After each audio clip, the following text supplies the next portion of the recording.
L'anatomie du violon, épisode 2 lacs, entretien et secret. Bienvenue à nouveau dans votre podcast Stradivari.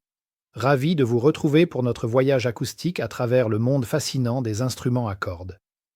Dans l'épisode précédent, nous avons exploré l'intérieur du violon, sa construction, son anatomie. Aujourd'hui, nous abordons l'un des sujets les plus mystérieux, la laque, l'entretien et tous ces petits secrets qui se cachent entre le bois, la résine et l'artisanat. Commençons par quelque chose qui est souvent négligé, le mentonnière et le support de corde. La mentonnière, un détail discret mais important. Elle est adaptée individuellement à la forme du menton et assure que le violon repose bien. À l'époque, on jouait d'ailleurs sans mentonnière, et cela se voit encore sur beaucoup d'instruments anciens. La laque, précisément là où le menton reposait, est souvent fortement usée. Et puis le chevalet. Il maintient les 4 cordes à l'extrémité inférieure du violon.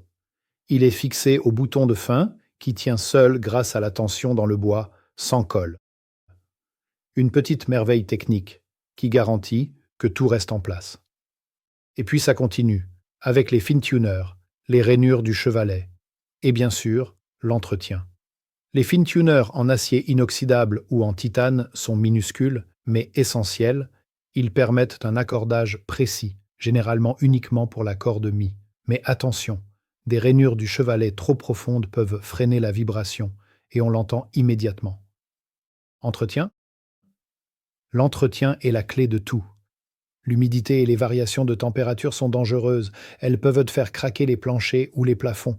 C'est pourquoi, dans la lutherie, on utilise traditionnellement de la colle d'os. L'astuce, elle est réversible. Une réparation peut donc être démontée sans endommager l'instrument. Et pour le nettoyage, jamais d'eau, jamais de solvant. Y a-t-il des résidus de colophane sous les cordes ? Il ne faut enlever cela qu'avec une huile spéciale, ainsi la surface reste protégée et la laque éclatante. Et c'est précisément ici que se trouve le cœur du sujet d'aujourd'hui, la laque. La laque est bien plus qu'une simple brillance. Elle influence le son, protège le bois et donne à violon son âme. Une laque trop épaisse amortit la vibration, une trop fine ne protège pas suffisamment. La laque parfaite est comme une seconde peau, élastique, protectrice, respirante. Elle repousse la transpiration, les rayons UV et l'humidité, et confère au violon profondeur, éclat et patine. 2 types de laque jouent un rôle principal. La laque à l'esprit, elle sèche rapidement, brille intensément, mais est moins élastique et peut craqueler avec le temps. Son son est clair et lumineux. Et puis la laque à l'huile, à base d'huile de lin ou de noix. Il est plus élastique, plus durable, il produit des sons chauds et pleins, mais il est nettement plus difficile à traiter. Le résultat ? Un son riche, profond, presque lumineux et chaud. Et c'est ainsi que nous arrivons à la grande énigme de la lutherie, la laque légendaire de Crémone. Stradivari, Guarneri, Amati, leur laque reste jusqu'à aujourd'hui un mystère. Malgré des décennies de recherche, leur secret n'a jamais été complètement dévoilé. Était-ce la recette, le bois, l'air, ou la combinaison de tout cela ? Probablement la dernière option.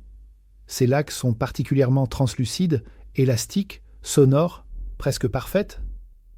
Peu d'amortissement, mais de la profondeur, de la chaleur, et une lueur qui semble presque vivante.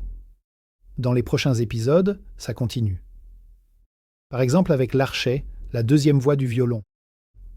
Nous parlerons de l'histoire des grandes écoles de lutherie, de l'évolution des cordes, du boyau au carbone, et bien sûr des techniques de jeu et des idéals sonores à travers le temps. Le violon est et reste un miracle issu de l'artisanat, de l'art et de la physique. Qui a déjà écouté, comprend, il n'y a rien de hasard ici. Tout vibre ensemble. C'est tout pour aujourd'hui sur ton podcast Stradivari. Content que tu aies été là. Si cet épisode t'a plu, abonne-toi, partage-le avec d'autres amateurs de musique et reste avec nous dans ce voyage à travers le monde fascinant des instruments à cordes.